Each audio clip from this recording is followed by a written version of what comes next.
Shalom, nous allons étudier le DAF Kuf Yud Bet dans Masechet Baba Batra. Nous reprenons un peu plus haut dans le DAF Kuf Yud Aleph Amud Bet.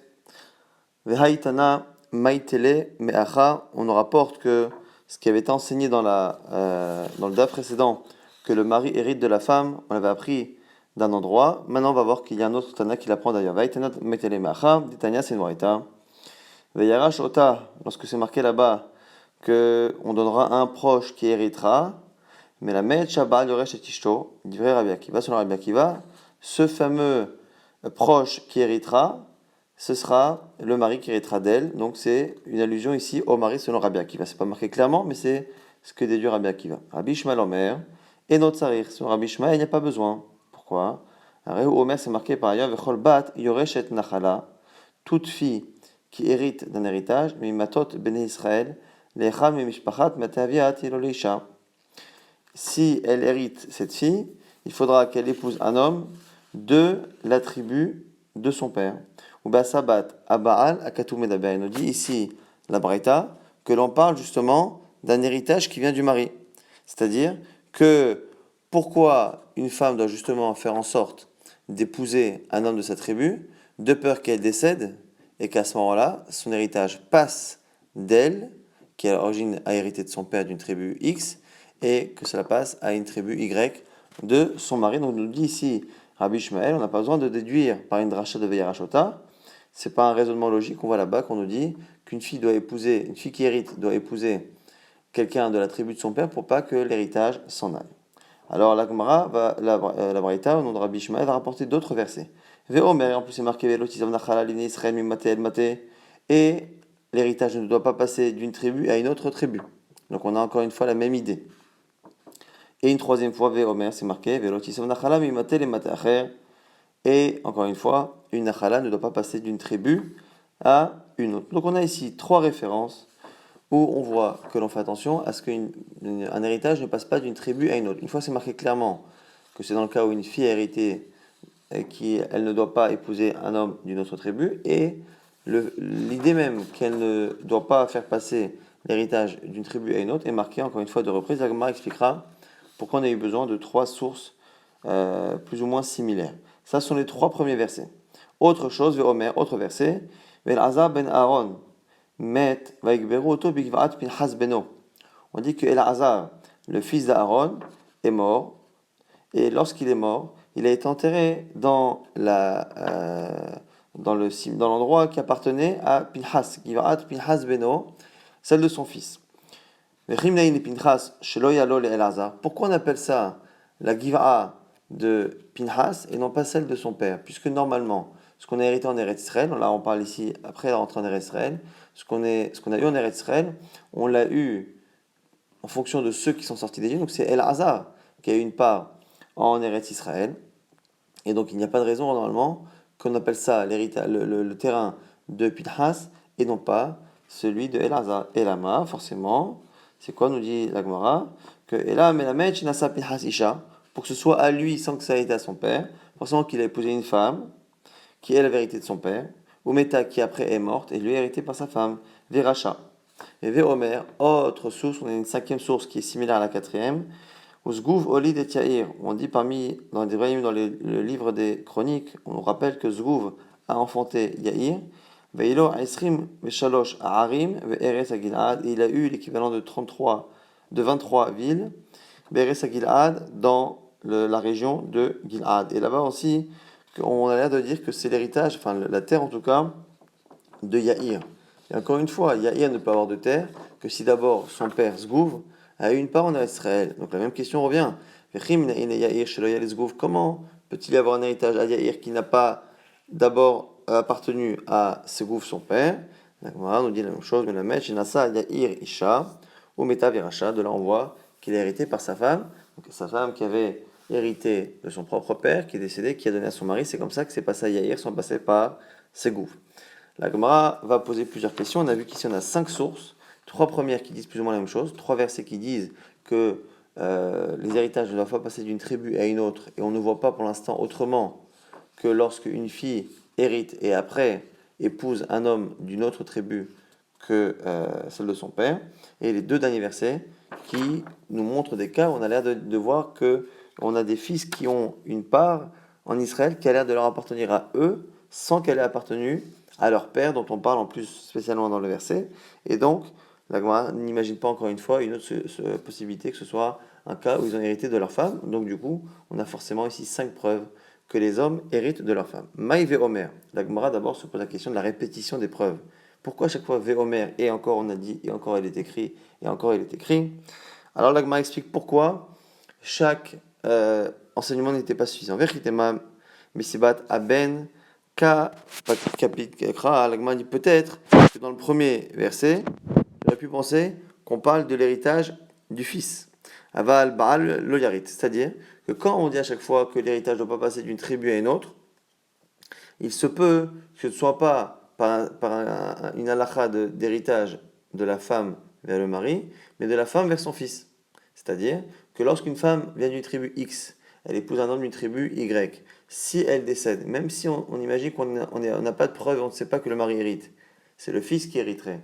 Et si le fils, qui est lui, appartient à la tribu de son père, donc la tribu Y, si finalement le fils hérite, c'est passé à ce moment-là de la tribu de son père à elle, à la tribu de son fils, qui est celle de son mari. Donc du coup, quoi qu'il arrive, on a ce cas-là. Donc du coup, c'est pas une preuve. Alors du coup, si tu dis que le premier pasouk parle de ce cas-là, je t'apporte le deuxième tashma, c'est pour ça que je t'emmène. Viens, écoute. Le second verset qui dit qu'encore une fois, on ne doit pas faire passer l'héritage d'une tribu à une autre.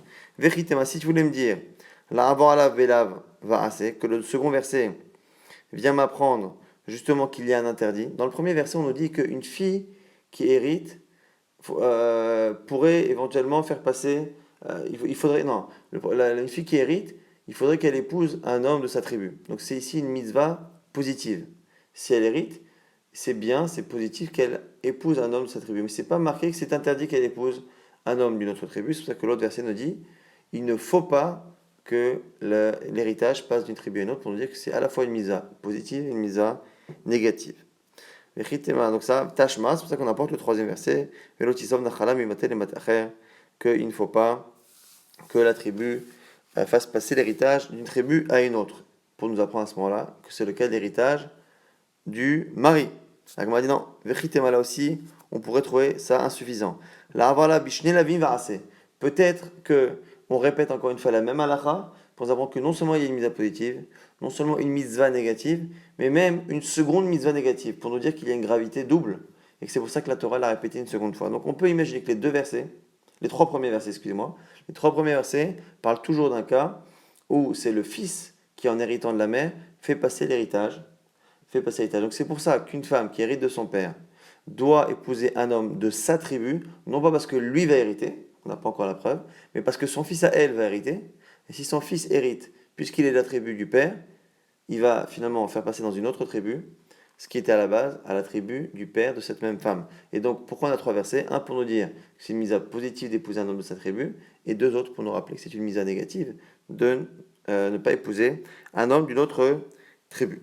Tashma, donc c'est pour ça qu'on a rapporté le quatrième verset qui nous dit que Elazar, le fils d'Aaron, a été enterré dans la Giv'a de son fils, Pinchas. Tashma Elazar ben Aaron met. Vechitema, là aussi, qu'est-ce que tu pourrais dire? Elazar, ou Denasiv, Iteta, ou Meta Verata Pinchas.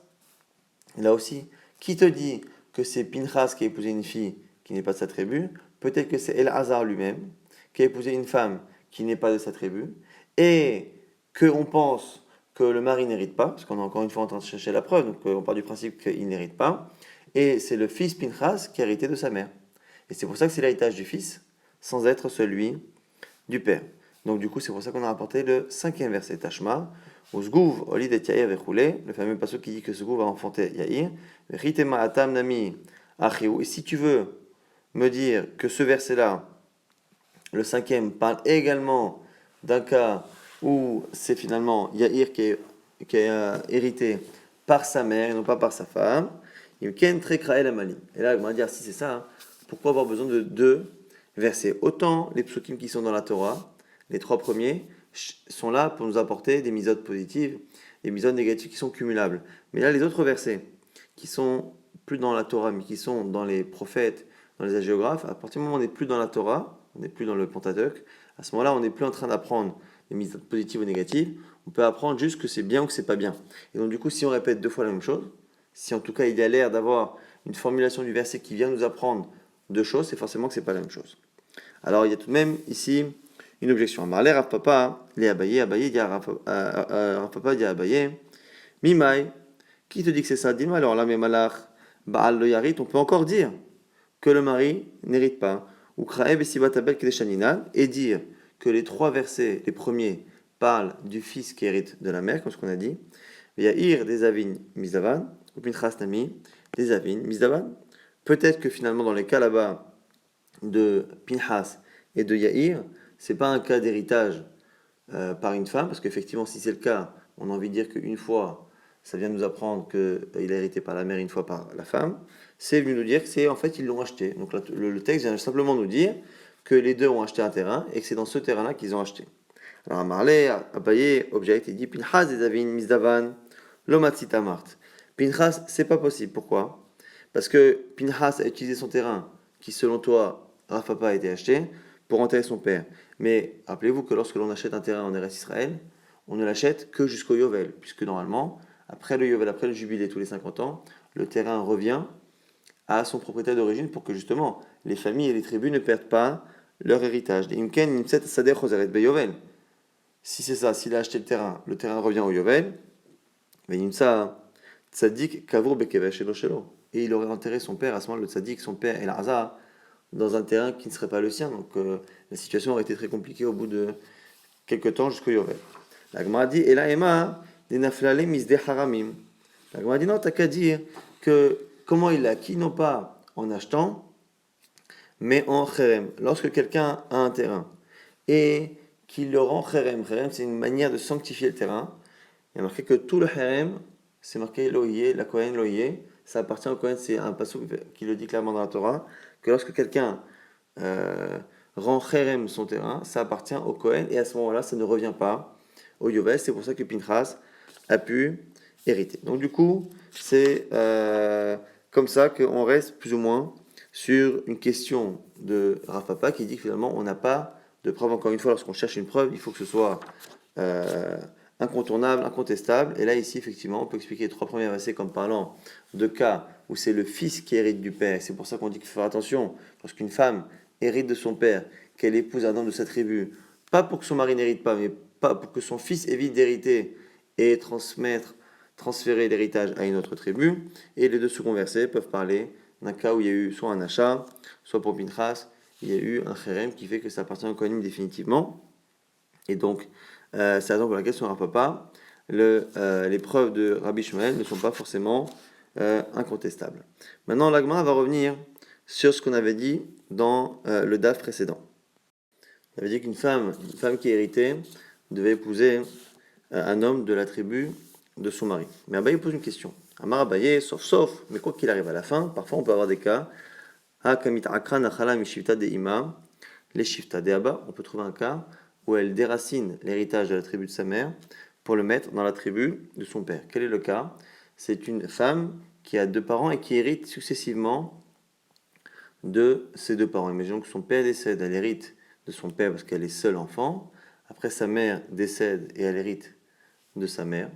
Et cette femme-là, on a dit, comme elle est héritière, il faut qu'elle épouse un homme de sa tribu.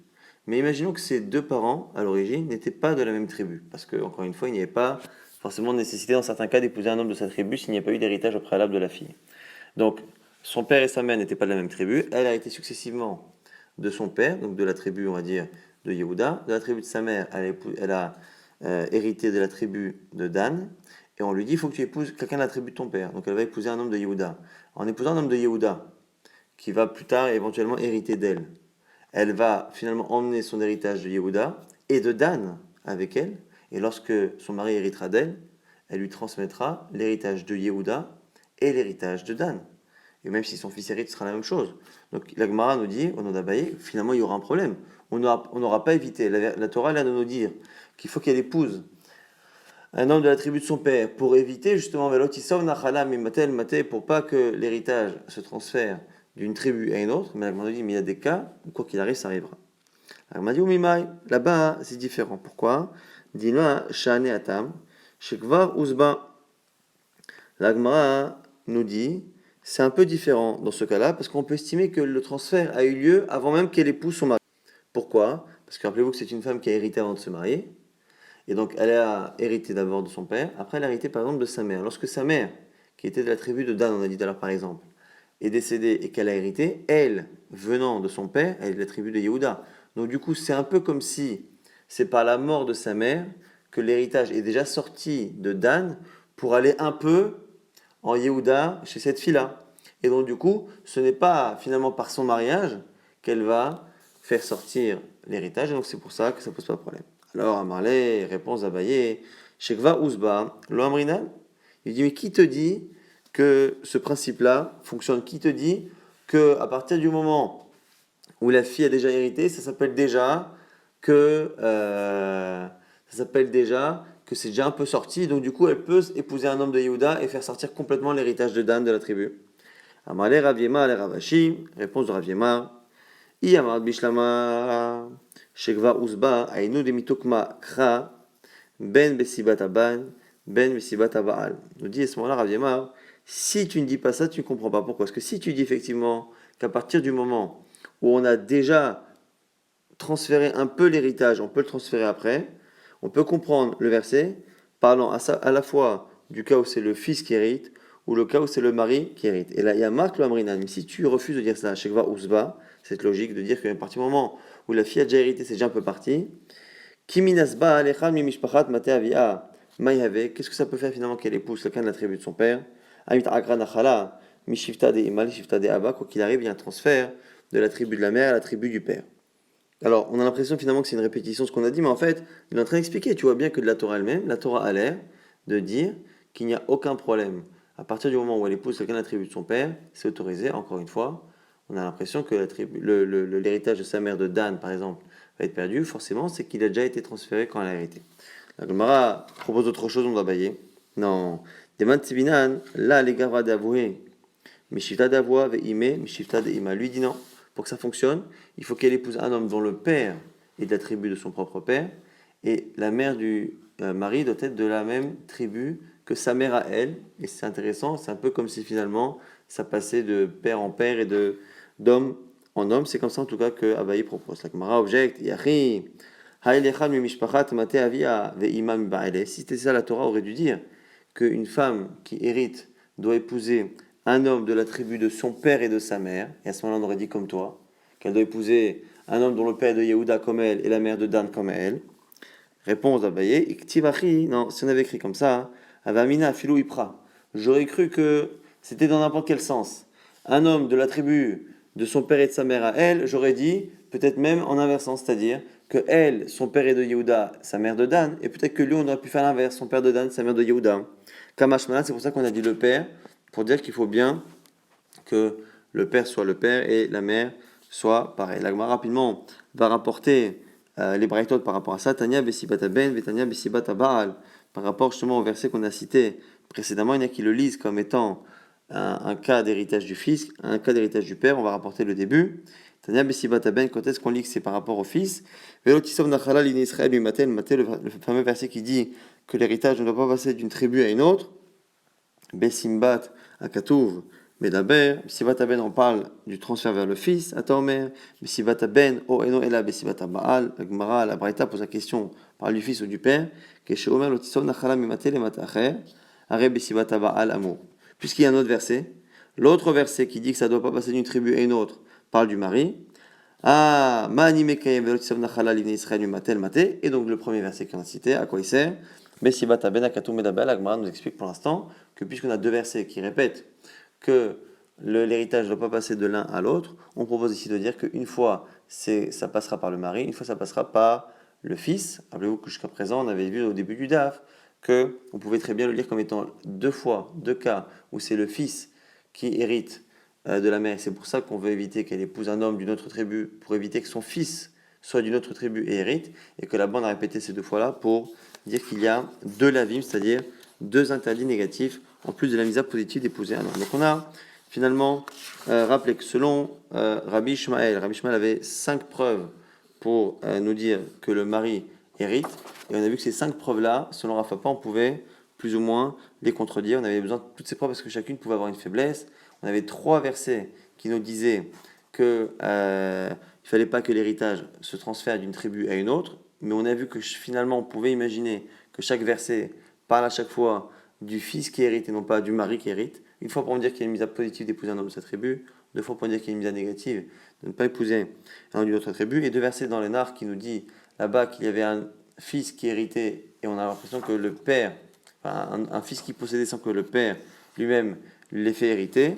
Et là aussi, on a dit au final qu'on peut très bien imaginer que c'était des gens qui avaient acheté ou qui avaient reçu Pinchas en tant que Cohen, le Kherem. Donc c'est comme ça que Rav Papa avait repoussé cela. Et on a vu à la fin qu'on a une braïta qui a l'air de dire que parce qu'il y a marqué 2 fois qu'il ne doit pas y avoir de transfert, une fois c'est pour un transfert par le fils, une fois c'est un transfert par le mari. On a vu également qu'on avait une discussion entre Abaye et d'autres Amoraïm, et justement sur le fait qu'une femme, lorsqu'elle hérite et qu'elle épouse un homme de sa tribu, parfois, elle peut transférer l'héritage de sa propre mère à une autre tribu. Est-ce que ça pose problème? Certains disent que puisqu'au moment où sa mère à elle est morte et qu'elle a hérité, puisque elle, la fille, vient de la tribu du père, c'est déjà un transfert. Elle peut du coup elle-même maintenant épouser un homme d'une autre tribu et retransférer cet héritage. Et selon Abaye, pas du tout, selon Abaye, même si ça a déjà été transféré, elle ne peut pas retransférer une seconde fois vers le père. Et donc du coup, selon lui, une femme, lorsqu'elle hérite à la fois du père et à la fois de la mère, il faudra qu'elle épouse un homme dont le père est de la même tribu que son père à elle et la mère de la même tribu que sa mère à elle.